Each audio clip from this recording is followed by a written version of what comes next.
Welcome to Revisit Books podcast, where we turn books into bite-sized wisdom you can use every day. Today, we're looking at a book with a pretty bold title, Ramit Sethi's I Will Teach You to Be Rich. We're focusing on the second edition. Right. It's definitely a title that grabs you. But behind it, there's this really practical, almost surprisingly straightforward system. It's not just another finance book, is it? It feels more like a structured plan. Yeah. A 6-week program he lays out. Exactly. It's designed to build this automated financial setup. The goal is what he calls living a rich life, but it's grounded in getting the system working first. And then kind of forgetting about it, which is appealing. He talks Yeah. about efficiency, right? Getting away from obsessing over every little thing. Yeah, that's the 85% solution idea he pushes. Okay. It's basically saying good enough is way better than perfect, but never started. I think that resonates because so many people get stuck there. Analysis paralysis. You spend weeks trying to find the absolute best savings account interest rate or the perfect investment. And you lose months, maybe years, where that money could have just been working for you even imperfectly. The core idea is start now. Action trumps perfect optimization. It's a comprehensive approach, too. It hits everything. Debt, savings, investing, even negotiating skills. Like a full financial toolkit. It really is. And the results people report are, well, pretty staggering. It shows the system works in the real world, not just on paper. Like the example of David Chambers. He set up the whole automated system, the IRA, the investment accounts, 401k, back when he was 24. Right, just followed the steps. And now, 6 years later at 30, he's apparently got over $300,000 saved across everything. That's the power of starting early and automating, isn't it? It absolutely is. Compound growth plus consistency. But it's not just for people starting from a great spot. Think about Hillary Buck's story. Oh, yeah. Tell us about that one. She apparently doubled her income, went from like $4,000 a month to $8,000, partly inspired by the book's focus on earning potential. And at the same time, she tackled her debt, taking it from $4,500 down to under $1,000. Wow. So attacking both sides of the equation, earning more and managing it better. Exactly. That's where you see that rapid acceleration. And combining strategy seems key, too. Like Rina Bonsali paying off $40,000 in debt in just 2 years. That's incredible. Yeah, and it wasn't one magic bullet. It was negotiating a raise, starting a side hustle, and using the automation principles. Building that infrastructure made it all sustainable. She and her wife built up almost $200 in savings, too. It just shows how these pieces fit together. And then you have the set it and forget it wins, too. Like Alex Craig, the retail employee, set it up in 3 weeks, automated everything. And then basically ignored it. Pretty much. 8 years later, looks up and finds he's worth nearly $200,000 debt-free. It really highlights how a good system just works quietly in the background. Okay, so the results speak for themselves. But who is this really for? Who's going to get the most out of digging into these ideas? Well, I think it's for anyone who feels that tension, you know? That feeling of being overwhelmed by all the financial shoulds. Stuck between maybe ignoring your money and feeling guilty, or, on the other hand, obsessing over every tiny transaction but not actually making big moves. Exactly, that person. They know they need to do something, but the sheer volume of choices, the jargon, the fear of messing up, it just paralyzes them. So they need a clear roadmap, step-by-step instructions, not just theory. Precisely, a playbook.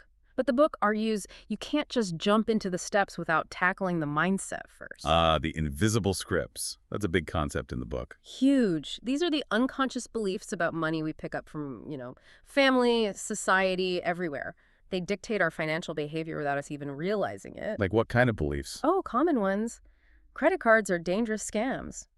Well, if you truly believe that, you'll never build good credit, which costs you massively later on things like mortgages. Right. Or maybe investing in the stock market is just gambling. Exactly. That cuts you off from the most powerful wealth-building tool most people have access to, or even things like it's impolite to talk about money.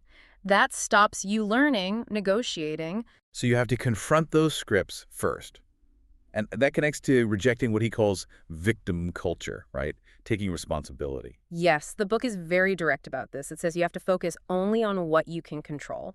Excuses, even valid-sounding ones, just block action. He challenges that idea that, things are too tough, the economy's bad, I can't possibly save anything. Right. He talks about a challenge he ran, save $1,000 in 30 days. And people who thought they were broke found ways, creative ways, tactical ways. Yet you still hear people say, I can't even save $20 a month. And his response is basically, Stop arguing about the $20. Focus on the things that move the needle by tens of thousands of dollars, the big wins. Instead of micro-optimizing, spending hours trying to save $50 a year on insurance. While ignoring the stuff that really matters, like negotiating a big raise, automating investments that will compound for decades, or crushing high-interest debt. That's where the leverage is. Not tracking every coffee purchase. Definitely not. For most people, it's about setting up the right accounts, automating the flow, investing simply, and letting time do the work. That's the path. Okay, let's get into those core actions then. The program kicks off with two really high-impact areas: credit and debt. Makes sense. Yeah. Your credit score is foundational. It literally dictates how much you pay for money over your entire life. We're talking potentially hundreds of thousands saved or lost. Especially on big things, like a house. Primarily the house, yeah. But car loans, even insurance rates sometimes. So what actually makes up that score? It's not magic, right? Not at all. The biggest piece, about 35%, is just payment history. Do you pay your bills on time? Simple, but crucial. And the next biggest? Amounts owed, which is about 30%. But specifically, it's your credit utilization rate. Okay, explain utilization. It's just the ratio of how much credit you're using compared to your total available credit limit. So if you have cards with a total limit of $10,000 and you're carrying a balance of $5,000, your utilization is 50%. And you want that number low. As low as possible, definitely under 30%. But the real sweet spot for optimizing your score is under 10%. High utilization signals risk to lenders, even if you always pay on time. Carrying a $9,000 balance on a $10,000 limit looks risky. And the real-world impact is huge. The book gives that mortgage example, right? Yeah, it's stark. Take a $200,000 30-year mortgage.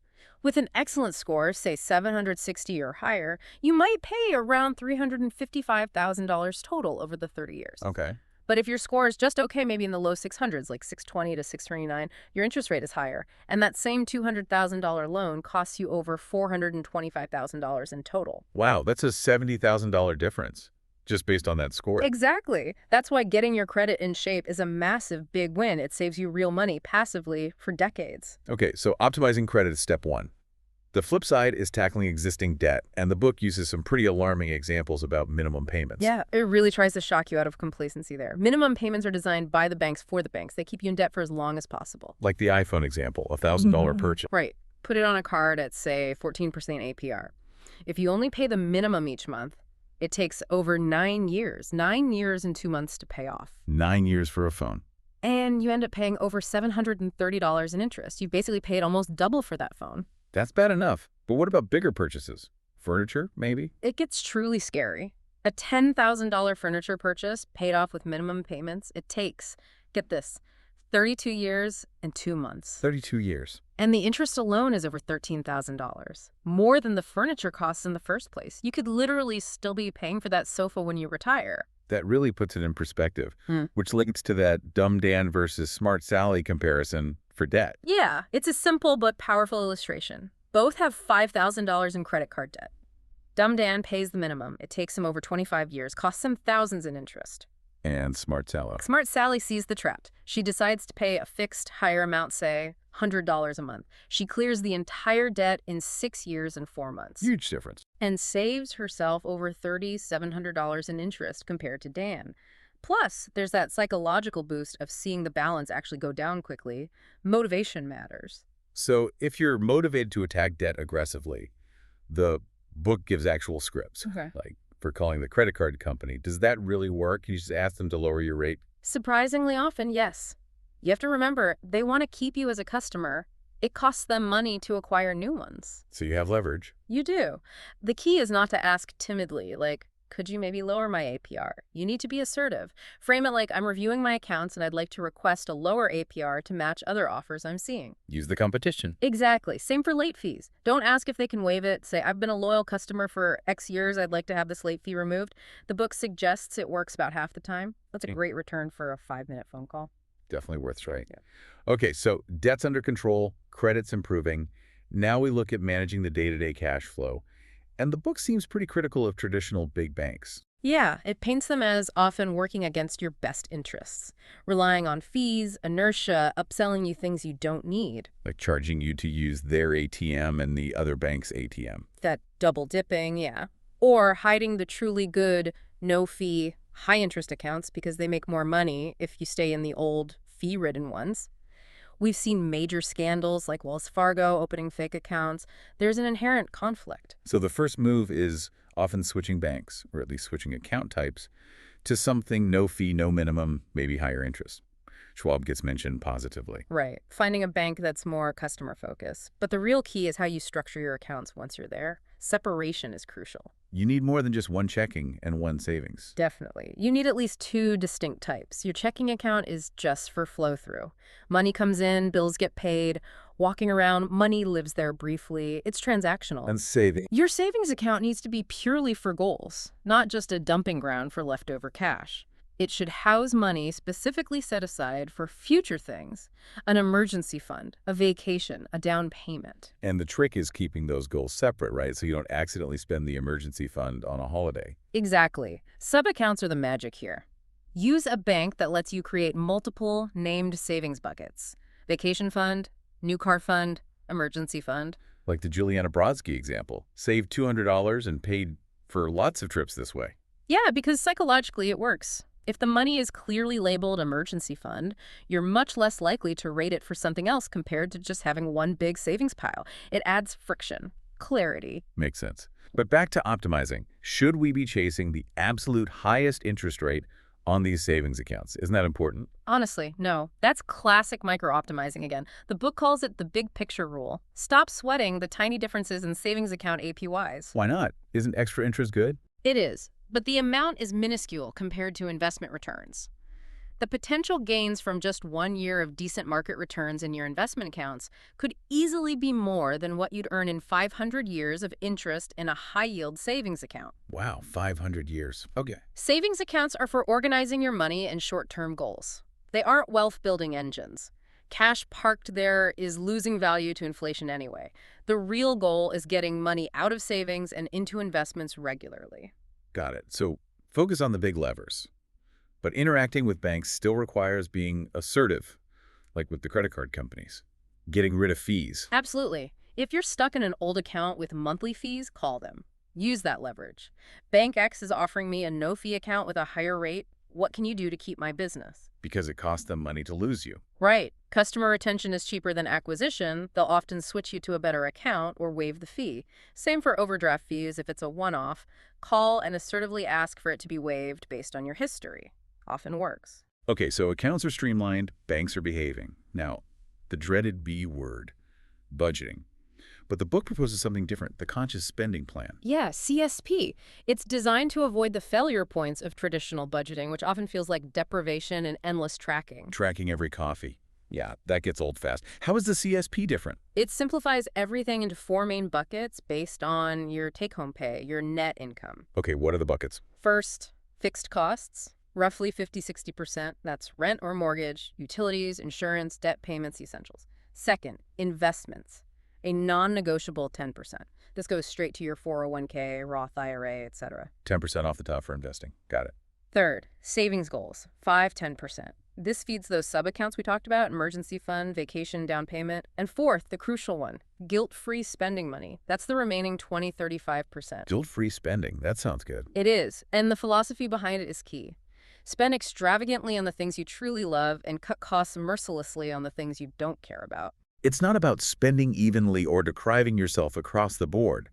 It's about conscious choices. Exactly. It gives you permission. Remember the John example. Loves going out, fine dining, social events. He budgets something like $21,000 a year for it. Wow. How does he manage that? Because he cuts back ruthlessly elsewhere. He doesn't care about fancy furniture, home decor, has an older car. He hits his 10% investment goal, pays his fixed costs, saves a bit, and the rest fuels his passion. Completely guilt-free. That's the idea. Define your rich life. So you need to figure out where you can cut mercilessly. Yeah. The book suggests the a la carte method for things like subscriptions. Yes, especially for things where we overestimate our usage, like gym memberships or cable TV packages. We sign up thinking we'll go to the gym 5 times a week. And end up going maybe 5 times a month. Suddenly, that $70 monthly fee means you're paying $14 per visit when a day pass might be $10. The a la carte method forces you to cancel all those discretionary recurring charges. Then, if you truly miss one, you buy it back consciously, maybe pay-per-use or a cheaper alternative. It reveals where you're overspending based on optimism. Frees up cash for the things you do value. Okay, so we figured out the percentages, identified where to cut. How do we make this actually happen without relying on willpower every month? Automation. This is absolutely critical. It's what makes the whole system work effortlessly in the background. He calls it setting up your automatic money flow. So the paycheck comes in. And before you even really see it or have a chance to spend it, the system automatically routes the money where it needs to go. Direct deposit hits your checking account. Immediately, transfers go out. 10% or more gets pulled for investments, 401k, Roth IRA. Another chunk goes to your various savings goals buckets. This happens automatically, maybe the first or second of the month. Okay, investing and saving handled first. Then, the system pays your fixed costs.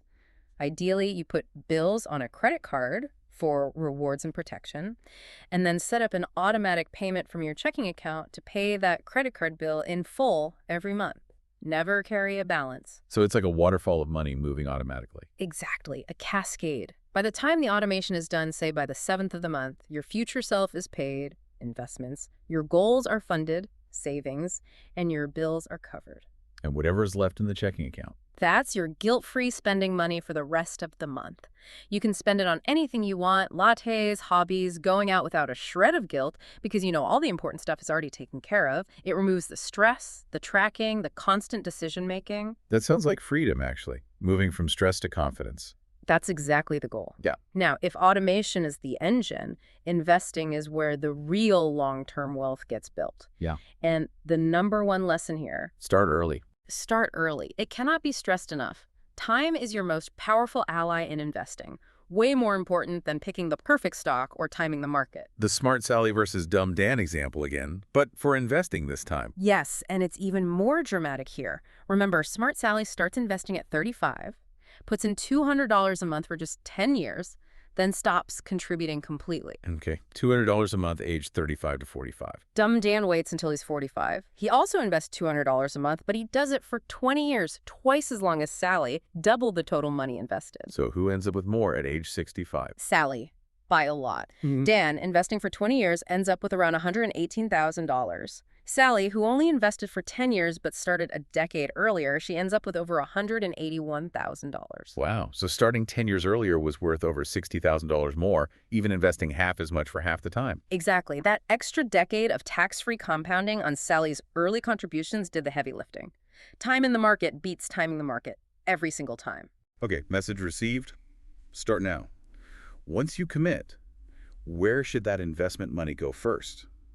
The book talks about a hierarchy, a ladder for tax advantages. Right. You want to be smart about minimizing taxes. Step 1 on the ladder is the easiest win. Contribute enough to your workplace 401k to get the full employer match. Because that's free money. It's 100% free money, an instant return on your investment. Never leave that on the table. Okay, got the match. What's step 2? Max out a Roth IRA. These are incredibly powerful. You contribute money after tax, but then all the growth and qualified withdrawals in retirement are completely tax-free. Tax-free growth and withdrawals, that's huge. It is. Plus, there's flexibility. You can withdraw your original contributions, not the earnings. Tax-free and penalty-free if a major emergency hits. So it's a powerful, long-term, and somewhat flexible account. Makes sense. So 401k match, then max out the Roth IRA. What if you can invest even more? Then you go back to the 401k and contribute beyond the match, up to the annual maximum limit. The limit changes, but in the book's context, it was around $19,000 per year. Got it. Is there anything else on that ladder? There's a potential bonus step if you qualify, the HSA, or health savings account. If you have a high-deductible health plan, you might be eligible. NHSAs are special, right? Triple tax advantaged. They are unique, truly amazing. 1, money goes in tax-free, reducing your current income tax. 2, it grows tax-free inside the account. 3, if you withdraw it for qualified medical expenses now or decades later in retirement, it comes out completely tax-free. Tax-free in, tax-free growth, tax-free out for healthcare. Nothing else does that. Nothing. It's potentially the most tax-efficient long-term investment vehicle there is, especially if you can afford to pay current medical expenses out of pocket and let the HSA grow untouched for decades. Okay, that's powerful. Now, what about what to actually buy inside these accounts? The book strongly pushes against trying to be a stock-picking genius or paying for active management. Yeah, it advocates for keeping it simple, like really simple, low-cost index funds or target date retirement funds. Why not try to beat the market? Why not hire an expert fund manager? Because the data shows most experts don't beat the market consistently, especially after you account for their fees. Maybe 75% or more underperform over the long run. And we only hear about the ones who got lucky for a little while. That's survivorship bias, yeah. Plus, trying to time the market jumping in and out is usually a losing game. Index funds just aim to match the market's overall performance very cheaply. You capture the economy's growth without the guesswork and high costs. And the fees, they seem small, maybe 1% or 1.5%, but the book argues they're devastating over time. Absolutely devastating. That 1% fee doesn't sound like much year to year, but compounded over 30 or 40 years, it can eat up a massive chunk of your potential returns. Like 28% of your final nest egg could be lost to that small 1% fee. 28%. Just gone to fees. Potentially, yes. That's why the focus is on finding broad market index funds with super low expense ratios like 0.1% or even less. Keep your costs minimal. So the strategy is don't overcomplicate it. Don't pay high fees. Right. Just consistently invest in low-cost diversified funds, like the analogy about tennis players. Right. Stop debating the racket string tension when you should just be focused on consistently hitting the ball over the net. Set up the automatic investments into simple funds and let it run for decades. But there's a final warning there, right? Even with automation, you can make a critical mistake. The story of the reader's friend. Oh, that's a painful one. Yeah. This person was diligently contributing to her IRA for nearly 10 years, doing the right thing, automating the contributions, proud of herself. Sounds good so far. But she never actually invested the money once it landed in the IRA account. It just sat there as cash for almost a decade. So it earned basically nothing. Exactly. It was like a zero-interest savings account disguised as an investment account. She missed out on something like $9,000 of potential tax-free growth simply because she never took that final step of selecting the actual index funds for the money to be invested in. Decision paralysis, maybe? Ouch. So automation is great, but you have to make sure the money is actually buying the investments. Set it and truly forget it, but make sure it's set correctly first. Precisely. Check that your contributions are automatically being invested according to your plan. Okay, we've covered a lot. Credit, debt, banking, spending, automating, investing simply and early. If you put all these pieces together, what's the ultimate message? What's the point of this whole system? The core message, I think, is that financial freedom isn't about pinching pennies or feeling deprived. It's about building a smart structure, automating it, and making conscious choices about what you value. And once that structure is in place, The goal is to get out of the weeds, to live your life outside the spreadsheet. The system runs itself, quietly building wealth, freeing you up to focus on, well, living. defining your own rich life, as he puts it, which isn't necessarily about being mega wealthy, is it? It's more personal. Exactly. It's about having the freedom and confidence to do what matters to you. For one person, like Jane in the book, it meant flying business class to Thailand. For someone else, as Leela Gaia, it meant taking 9 months off to travel South America. Or maybe it's just ordering appetizers without checking the price. Or knowing you could handle an unexpected medical bill without stress. Or having the ability to leave a job you hate or start your own thing. It's about designing your life, spending extravagantly on your priorities, funded by cutting back mercilessly on things you don't care about, all supported by an automated financial engine. It really comes back to empowerment then, taking control. Absolutely. And taking action. Remember that investing lesson. The best time to plant a tree was 20 years ago. The second best time is now. So the nudge is, don't wait for perfect. Start building your system today. Automate it, stop the confusion, and let your money start working for you while you sleep. That's the essence of it. Build the machine, then go live your rich life. That's today's breakdown. While this discussion cannot replace the book's full text, it can offer a glimpse into its teachings. I hope you found this discussion helpful, and I look forward to sharing more. Let me know what book next you want to discuss.